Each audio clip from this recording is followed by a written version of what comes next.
what I would actually start and the team I would actually play, how I would set them up, and like the sort of tactics behind it all. So I thought, why don't I do that in this video, as England are set to kick off their Euro campaign.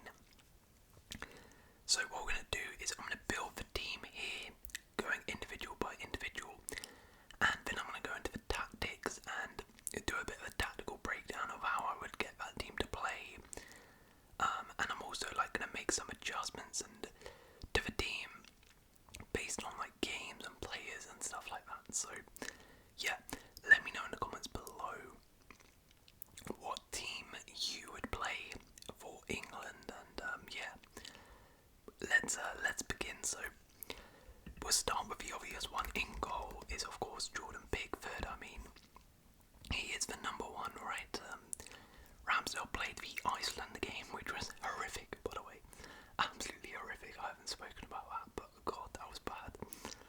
Stupid Iceland again. But yeah, Pickford will be the number one, of course. And I'll get all the obvious ones really out the way here. Right back, Carl Walker. Now, look, Walker is maybe not as dynamic as what he once was. He's not the player who is going to bomb down and get you loads of goals and assists, but what he is super reliable still, super fast, fantastic defensively, one of the best defensive right backs in the world, and he's also one of the most experienced players in this England team, which is vital. He's played at many tournaments now for England, so he's definitely going to be in at right back. Next to him is of course going to be John Stones. John Stones, by far and away the best centre back we have now. His is dependent on injuries. The problem with John Stones is he hasn't played too many games this season for Man City. Had a lot of injuries. I believe he got injured in that Iceland game as well, although it was a bit of a precautionary. He was taken off for that reason. Now, I don't know how much sharp he's going to be, and if he's going to be fit for the entire tournament, but this is a bit of a problem there as centre-back for us. We don't really have too many other options, so really, if he's fit, he's going to have to play. And next to him is where things get interesting, because for every tournament under Southgate, it's been Stones and Maguire together, and say what you want about Maguire, he's never really let England down. He's actually had one of his better seasons this year, so I was perfectly fine having him at centre-back with Stones. But Maguire is not in the squad because of injuries, so the centre-back next to John Stones this is where things get a bit tricky, because you have Marquis. Let me get the options up actually for you. So we have Matt Marquis, who's an option. We have Ezri Konsa, who is an option. We have Lewis Dunk, who is an option. And we have Joe Gomez, who's an option. Now, the funny thing is, out of all of these, I may have actually gone instead for Jared Bramthwaite. I think he's actually the best fit for this personally, but he has not been called up. He has been left out of the squad. So, one of these four will be playing in at centre-back. Now, this is the question, who do I put in there? Now, they all have their pros, they all have their cons. I think the most similar player to Maguire in terms of style of play, maybe Dunk. But I think the best centre-back out of all of these is probably Mark Gay. So for that reason, I would play Mark Gay. But the problem is he's not really had too much experience. This is his first major tournament. I don't even think he was called up for the last World Cup. He's got a few caps, but not a lot, so it's a bit of a big pressure, big ask to get Gay to be starting at Euros where England are expected to win. But that being said, all of these have not really had a major international experience. So, yeah, it's a bit of a problem, but for me, I think he is the better centre-back overall out of all of these. I think he's very, very comfortable on the ball. I think he's I'm pretty sure he's right foot, but he plays left centre-back anyway, so he's really comfortable on that left foot. He's been on some good form for Palace as well. He's quite fast, which is helpful as well, which is a plus compared to Maguire, so we can play with a bit of a higher line with Mark Gay, so I would go Gay, but as we'll get into, maybe for certain games I would swap him out. Now, left back is another tricky position because you have the option of Luke Shaw, there he is, Joe Gomez, who we mentioned, or Kieran Trippier, Kieran Trippier. Now, again, all of these have their flaws. Now, Luke Shaw, if he's fit, he's always been the left back, but the problem is he's been injured for pretty much the entire season this year. So even if he does get fit and ready for the Euros, and is ready for that first game against Serbia, how match sharp is he?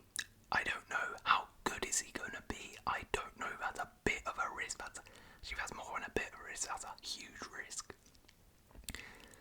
But then the other options, obviously Gomez and Trippier are not natural left backs. They're not as good as Shaw at left back. Now Trippier has played at left back before for England and done a pretty decent job, but as we'll also get into later on when we look at the tactics, there's a bit of problem with the style of play and how they play compared to Shaw. But the problem is, for me, even I know Shaw is fantastic for England when fit, but I just think it's such a gamble to be playing somebody who has, I don't know how many games he's played, 7, 8 games this entire season, and he's only just about getting fit, he's only just returning now from his injury. That is such a huge risk to be chucking him in to this. So for that reason, I would go Trippier. I would go Trippier at left back for me. I just don't think it's a gamble worth taking with Luke Shaw. We have seen, Shaw is susceptible sometimes to some really bad games, and I wouldn't trust him off the back of such a big injury and injury hit season to just step right in. And Trippier is an experienced guy. He's very reliable. As I said, maybe he doesn't offer you the same things as Shaw, but he's very good going forward as well. Good passing and defensively fairly solid, so I'd go Trippier. Right, in the midfield, obviously Declan Rice is in there. Now next to him is again where things get really, really interesting and tricky. So the options you have are Adam Walton. You have Kobe Mainoo. You have Conor Gallagher. Where is he? Gallagher. Spell his name wrong, didn't I? Conor. There we go. And then we have Trent Alexander-Arnold. So, out of these four, who is going to be partner next to Rice? Now, originally, let me move these guys up actually, so it's a bit easier for me to put them into the team. Originally, I was going into this tournament, I was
would sit a little bit more than a Mainu, but it's quite hard to just chuck someone in like Adam Wharton, who I think he's got, did he even make an appearance? I don't think he's got a cap yet for England.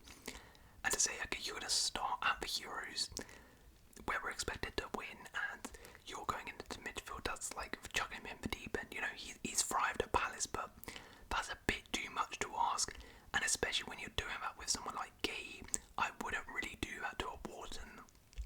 Just yet, I wouldn't trust him. Conor Gallagher. Now, Gallagher is definitely an option. We've seen towards the back of the season with Chelsea, he did play in this like double pivot role and was actually pretty effective. But again, I have worries he likes to go forward a bit more. Defensively, might get caught out with him. So for me, Trent Alexander-Arnold is going in the midfield next to Rice. I think from what I've seen from Trent in the friendlies against Bosnia, he was absolutely superb in this role. In terms of, he's just like a sort of deep-lying playmaker. He will sit in this right channel place and just try to ping balls, dictate the game. He'll go forward when necessary, and we all know what he's capable of going forward.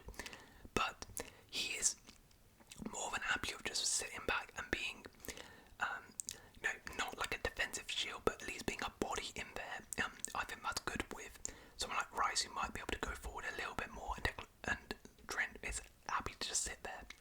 So I think these two have a perfect balance in midfield.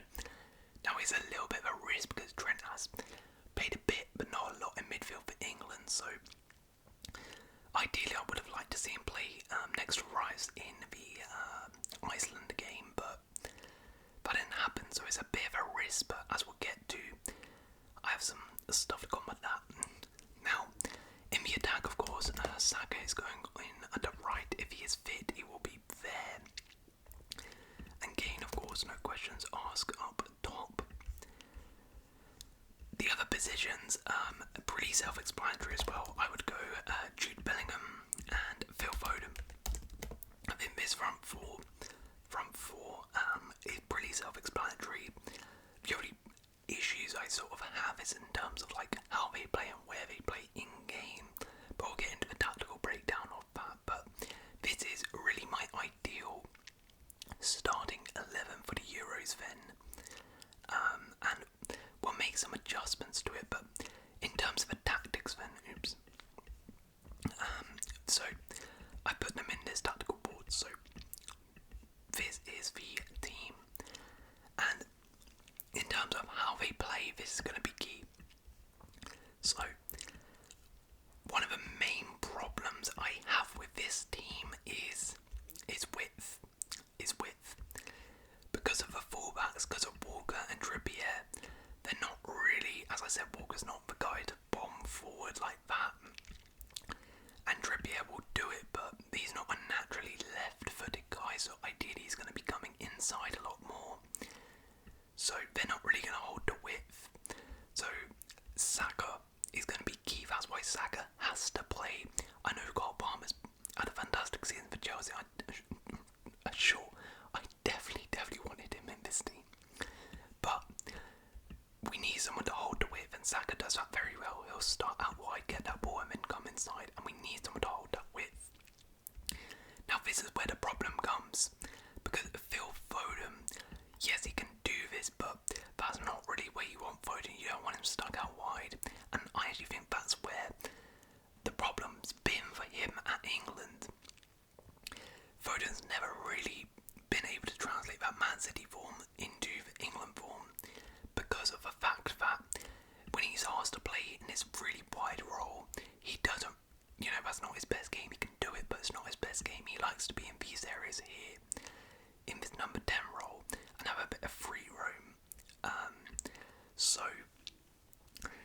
that is a bit of a problem, and that's why in particular games I would actually make some tactical adjustments. But in terms of how this team sets up, so when we have the ball, Kyle Walker, for me, would stay slightly back and form a back three, pretty much. So we Stones, Gate and Walker when we have possession, just to make sure we are solid defensively. As I said with Gate there, you want to make sure we're solid. Walker does not need to go forward. With the attackers we have, Trippier can go forward, and I would ask Trippier to go in these areas here.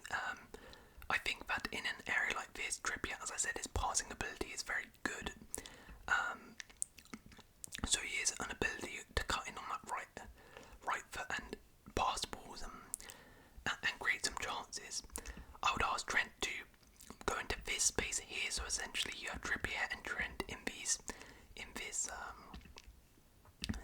areas here and here.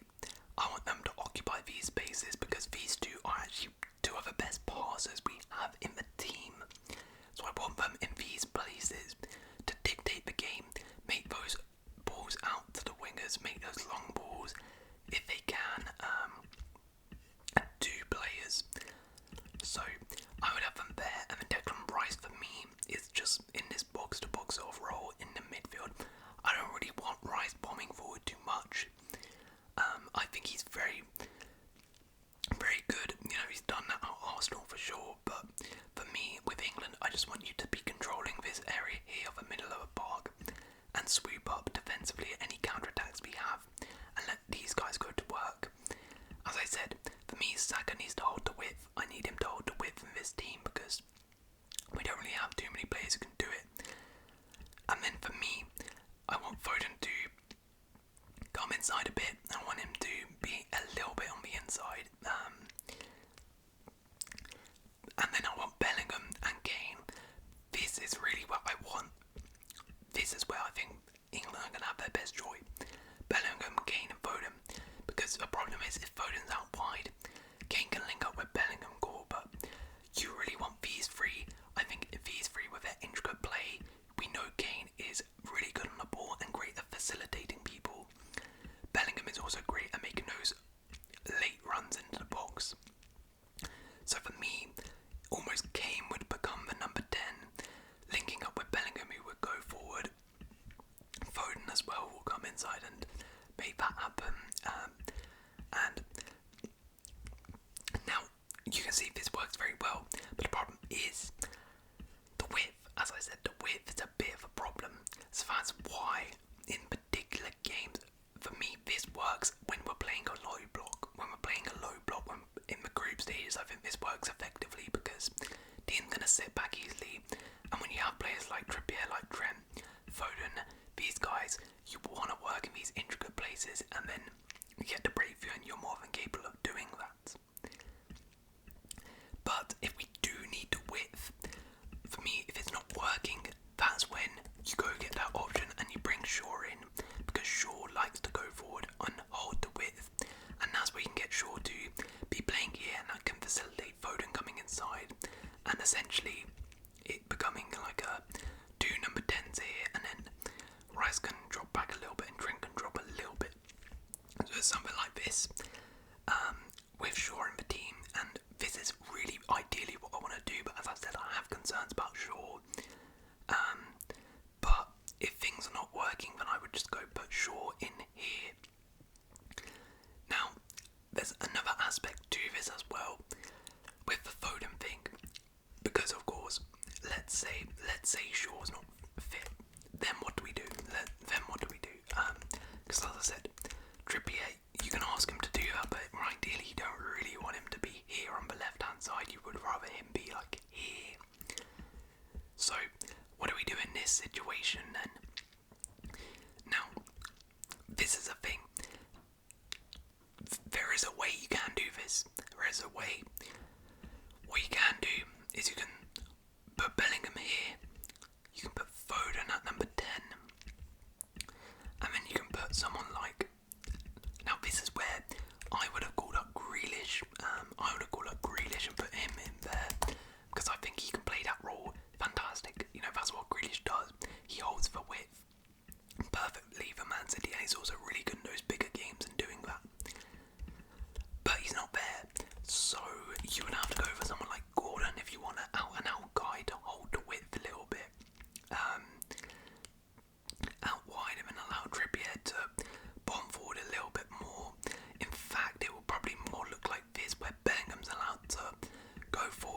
this role, and then Rice moves over and Trippier moves over. So it'll be something more like this, which I don't mind. I actually think this is like, this sort of position is what you want. This is the position and the setup that England should be aiming for, where you have the, I guess, box midfield, you have Foden and you have Bellingham in the two number 10 positions, and then you have two people holding the width out here, and then you have three centre backs.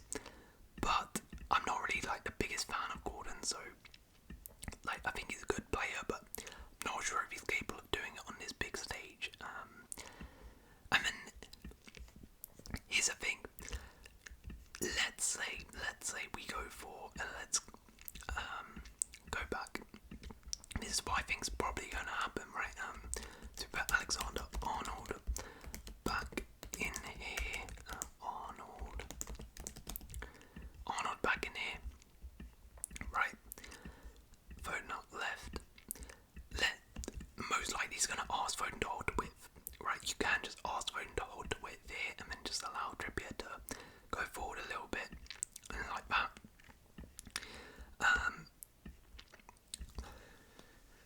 If Foden's not doing it well, you can also go get Palmer. You can go get Palmer in there. I do think Palmer can add a lot of quality off the bench for this team. Sub him in for someone like Foden, put him on the left. Now he doesn't ideally hold the width like that, but what he does do is he's a very, very talented player, and I mean you can even swap it. Like Saka has played on the left wing a couple times, he has played there a couple times, but ideally, I mean, you can just this is the like really attacking system. This is the attacking system. What you do is you go like this, you go like this, and you go. So if England are chasing a game, this is what I would do. I would go like this. If we need a goal, bring Cole Palmer Bateman at number 10. When we have the ball, what you do is you then just go Palmer and Bellingham at the 10. Rice holds. We'll go Trippier, move in, invert as a midfielder like this. In fact, you can go Trippier. I'm not entirely sure if he's gone with that. Probably Gomez is maybe the best suited to that. You go Gomez here. Yes, Saka, Foden, hold the width, and you go like that. This is what I would do if we're chasing the game and we need a goal badly. Go to this, and then if things are getting desperate, then I would even I would just say, okay, we're going to a back three. We're chucking Watkins. We're going two up top, like this, and that's how we're gonna play in possession of the ball. And like get Palmer maybe to drop a little bit deeper then to progress that ball up the pitch. And then defensively this team would, I guess Saka turns into like a wing back, as does Foden. And it'll look something like that. Which obviously isn't ideal, but this is like desperate times. Let's say we're in the quarter-final, 10 minutes to go and we're 1-0 down. We need a goal. This is what I would be doing. I would be doing something like that. I would go get a Watkins on, or a Tony. Personally, I would go Watkins, because I think he can give you that pace in behind potentially. But against Serbia, this is a thing. This is my little problem with Gay, and where I would maybe swap him. I personally would go for someone like a Dunk or a Konza in the first game. In terms of logically, I think that makes sense. Okay, give me that. Here we go. Dunk or Konza against Serbia makes the most sense if you're going for like a stylistic matchup, because Serbia are very, very physical side. They play very, very physically. They like to get a lot of players in the box, and of course their big man, their target man, is Alexander Mitrovic. Now Gay is tall, he's a strong guy, but he's not like some unit.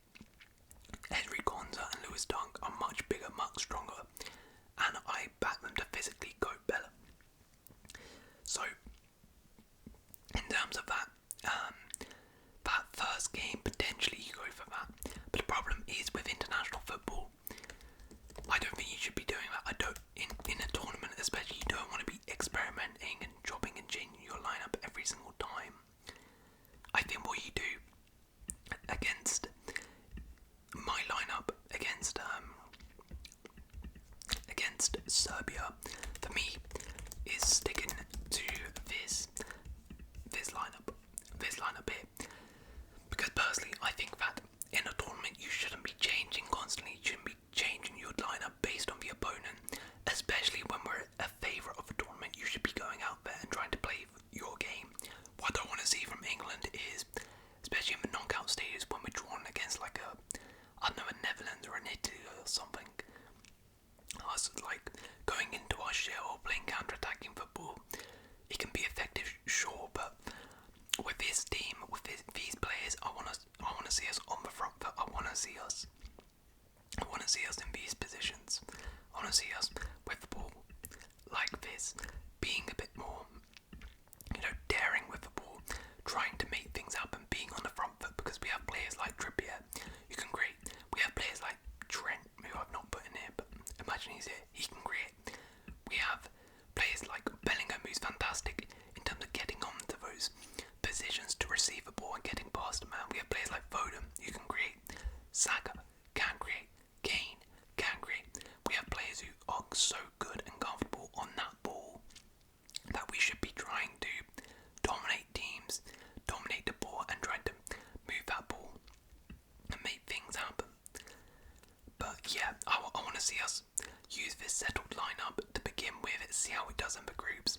If we're seeing that Gay maybe is struggling a bit physically, okay, then you swap in a Konza. For me, I think you put Konza in, and if he doesn't do it, you go Dunk.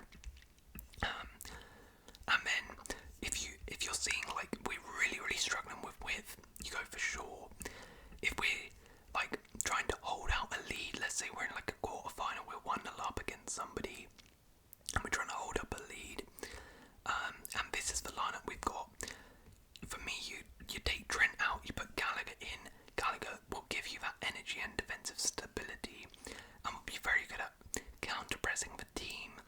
And I think you also, if you're trying to hold the lead, you potentially also take out Foden. You put like Gordon in there. You can just track back and run back. And then you could also, if, as I said, you start with Trent, but if you quickly notice in the first couple of games Trent isn't working, you put Mainu in there for me. I want to see Gareth Southgate be proactive with this. I want him to use a lineup like this, and then identify quickly if things are not working. Okay, we need to make changes, and we need to get rid of certain people. As I mentioned, right, you don't have a width. Okay, let's change that, and be bold. If you don't have a width, let's say Foden, you're asking him to play out wide, it's not working, but you really want to do that. You can't use Shaw. Say, okay, you know what, we're just going to get rid of Foden, we're going to get Gordon, I don't care. Right? Like, at the end of the day, it's about winning and getting the job done. And that is all that matters. So yeah, that is my England team for the Euros. That's how I would sell up. How would you sell up the team? Yeah, hopefully we can get the job done. Start the tournament very well versus Serbia. But we'll find out. So, if you guys have enjoyed this video,